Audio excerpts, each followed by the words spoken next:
Hi, my name is Sondra Lambert. I've written the book, In Trance, Hypnosis from a Subject's Point of View. It is my very personal story of years of being a hypnosis subject and what it's like to be on the receiving end of partnering with the part of you that knows you best. Well, this afternoon I would like to share with you one of the chapters in my book, and it's a very personal story about March 16th, 2014, when I received a phone call that basically said, Sondra, your house is burning down. So this is my story, told my way. This is the chapter, Burning Down the House. Life goes on and on and on. On Sunday afternoon, March 16th, 2014, my phone rang. I didn't recognize the number, so I assumed that it was a misdial or something equally unimportant. I was wrong. It was my neighbor from across the street. And she said, Sondra, honey, your house is on fire. Okay. No, darling, this is serious. There are 5 fire trucks here. Your house is engulfed in flames right now. In that exact instant, I forgot that I had just talked to Larry on the phone, and I started screaming. Is Larry okay? Oh my God, is Larry okay? She told me that his car wasn't in the driveway, and I immediately calmed down. This is my definition of one of those moments when the life you thought you had a grip on is ripped away and shattered into a million pieces. I was 20 minutes from home. I had groceries in the car, and there was very little that I could do. So I called Larry and I told him to meet me at the house because it was apparently on fire. Our daughter Rachel was with her dad at the office. She turned on her smartphone, and at the time she was an executive producer for ABC News. She saw all of these news alerts coming across her phone about a house fire in Bowie. She looked into the southern sky, and she saw this huge black cloud of smoke. Dad, this is serious. I can see the smoke from here. The distance between our house and the office is about 8 miles. I called several people during those 20 minutes. Then I pulled up to the police barricade that had our entire neighborhood blocked off. I rolled down the window, and I simply said, I've been informed that it's my house that's on fire. Follow me, ma'am. There was this weird, numb feeling as I walked the block from where I parked my car to the place where I had considered my home for nearly 17 years. There were firefighters, hoses, trucks, and responders literally everywhere. The tower truck was dousing the smoldering ruins with a stream of water blasting into my bedroom through the open space that used to be the roof, the attic, and the ceiling. There were still active flames in the garage and on the front porch roof.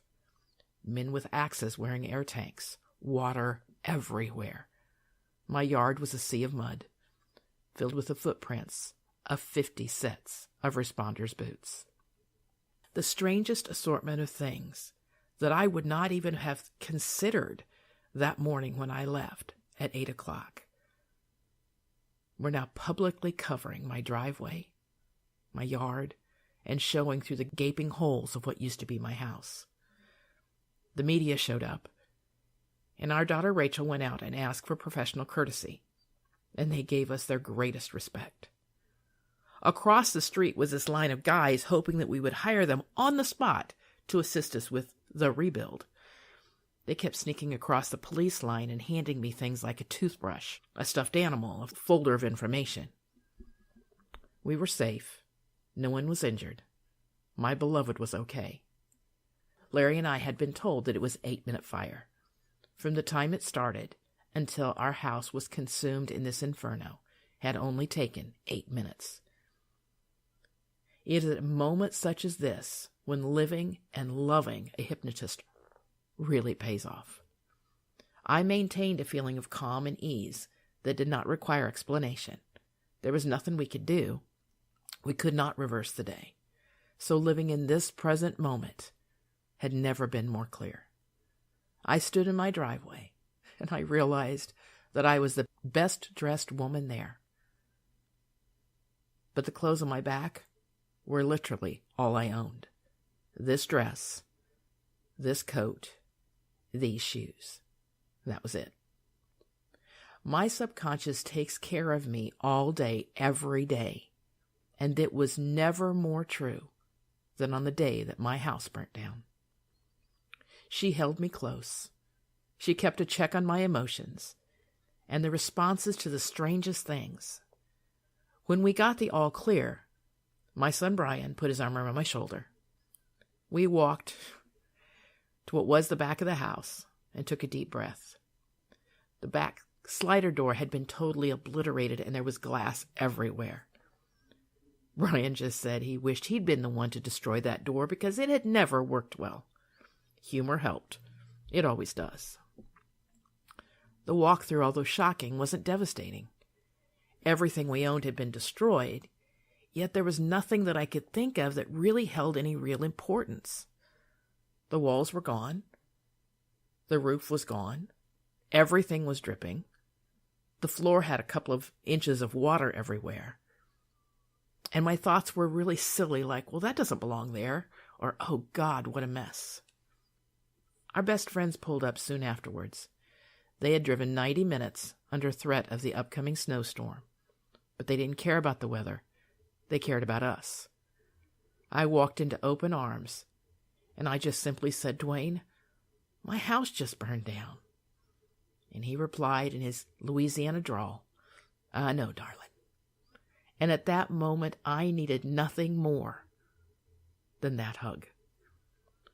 My son Brian took me to his house, which was not far away, and I was met at the door by my 8-year-old grandson, who gave me another hug.